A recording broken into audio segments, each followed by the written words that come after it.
Salam alaikum wa rahmatullahi ta'ala wa barakatuh. Bonjour tout le monde, j'espère que vous allez bien.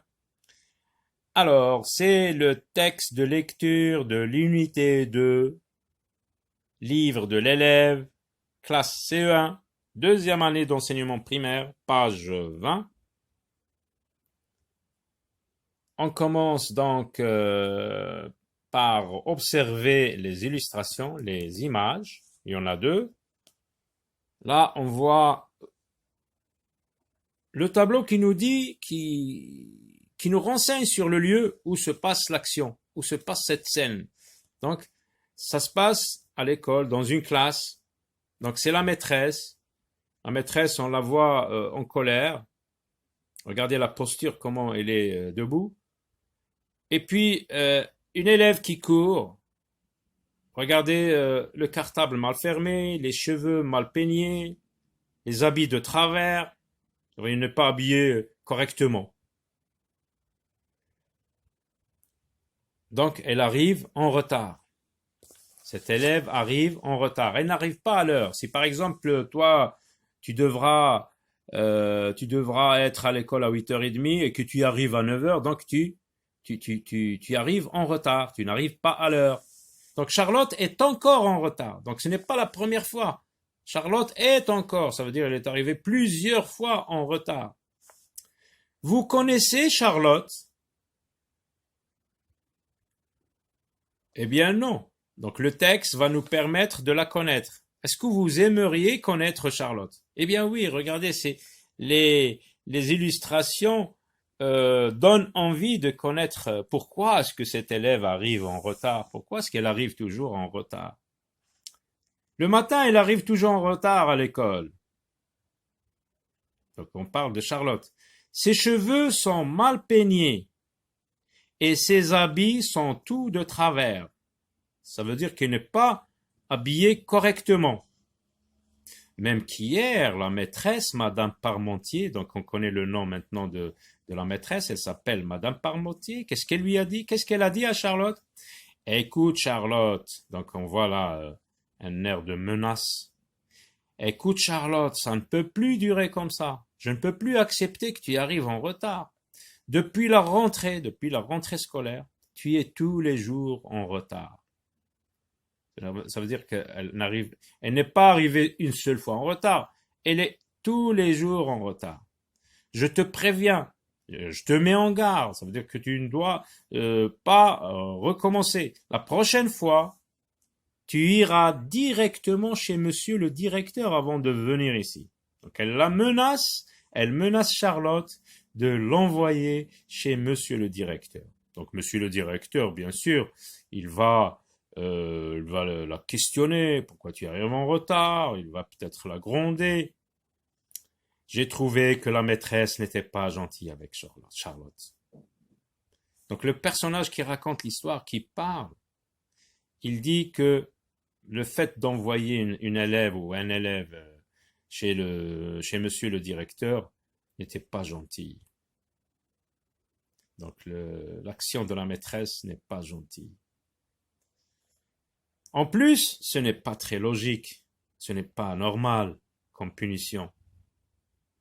Parce qu'il explique pourquoi est-ce que ce n'est pas logique et pourquoi est-ce que ce n'est pas gentil. Parce que si Charlotte doit aller en premier chez le directeur et seulement après en classe, le temps de se faire gronder, de se faire réprimander, de se faire blâmer, hein, parce que le directeur, il va lui faire des reproches, il va la questionner, il va faire un interrogatoire. Le temps de s'excuser, tout ça, elle sera 2 fois plus en retard en classe. C'est vrai, elle va passer plus de temps chez monsieur le directeur, en plus de retard, donc elle va arriver vraiment 1 heure après ou peut-être même elle va rater le cours. À la récré, hein, la récré, ça veut dire la récréation. Hein, c'est une abréviation, c'est le langage des enfants.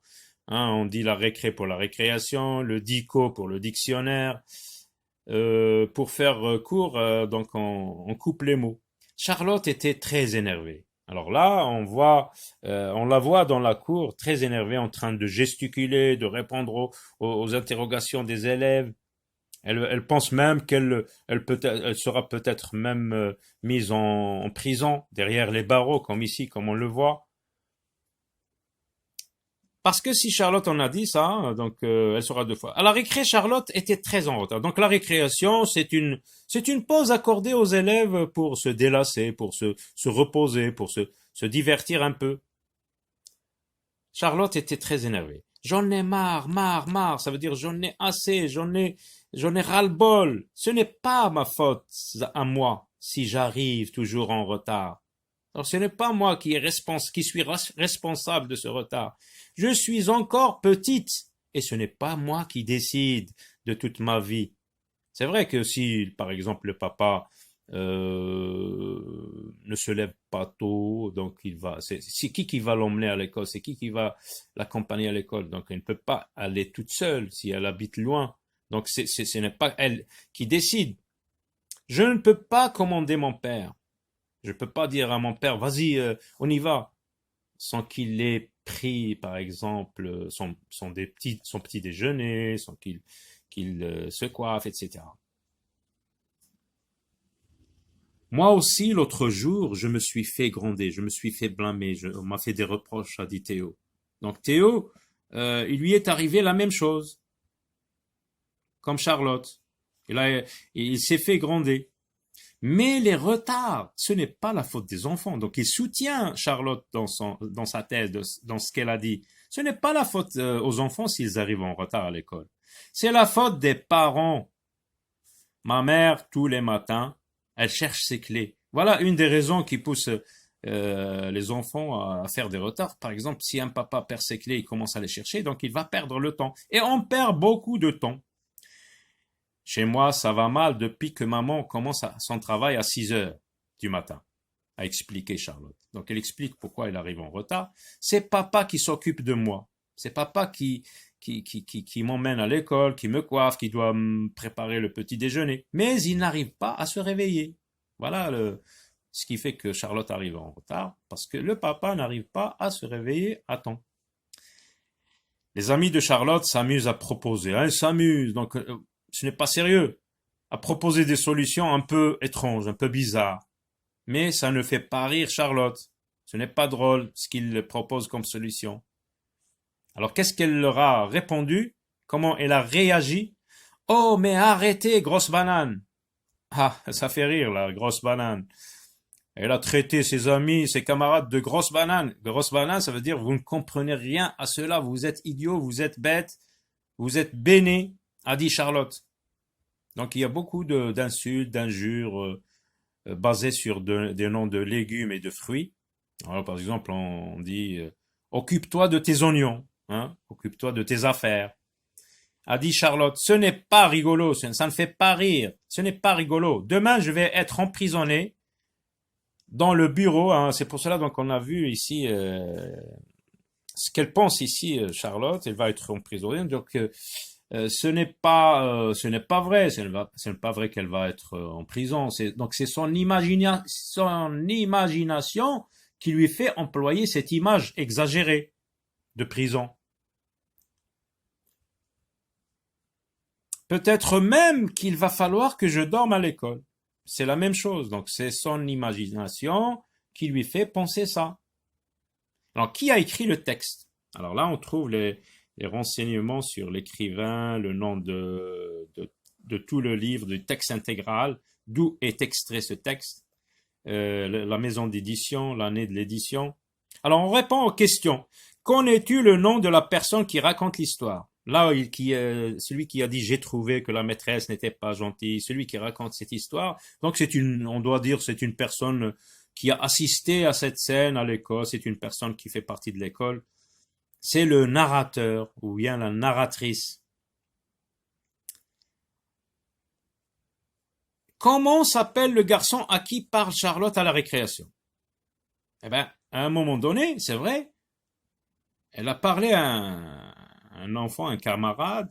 Moi aussi, l'autre jour, je me suis fait grandir, a dit Théo. Donc c'est Théo, il s'appelle Théo. Pourquoi Charlotte est-elle en retard? Donc on a vu l'explication. Elle a dit que sa maman commence à travailler à 6 heures et que c'est son papa qui est responsable d'elle quand la maman part au travail, et que lui, le papa, n'arrive pas à se réveiller à temps. Donc il a du mal à se réveiller le matin. L'expression, elle est là. Mais il n'arrive pas à se réveiller. À qui s'adresse Charlotte quand elle dit grosse banane? Regardez, grosse banane avec au pluriel. Ça veut dire, elle s'adresse à ses camarades. Que veut-elle dire? Eh bien, elle veut dire que vos suggestions, vos solutions à mon problème ne sont pas correctes, ne sont pas sérieux, vous êtes bête, vous n'y comprenez rien. Est-ce que tu crois que Charlotte va aller en prison? Eh bien, on a dit non. On ne met pas un enfant, un écolier en prison parce qu'il arrive en retard. Donc c'est son imagination, on a dit, qui lui fait penser, qui lui fait employer cette image exagérée. À très bientôt, au revoir.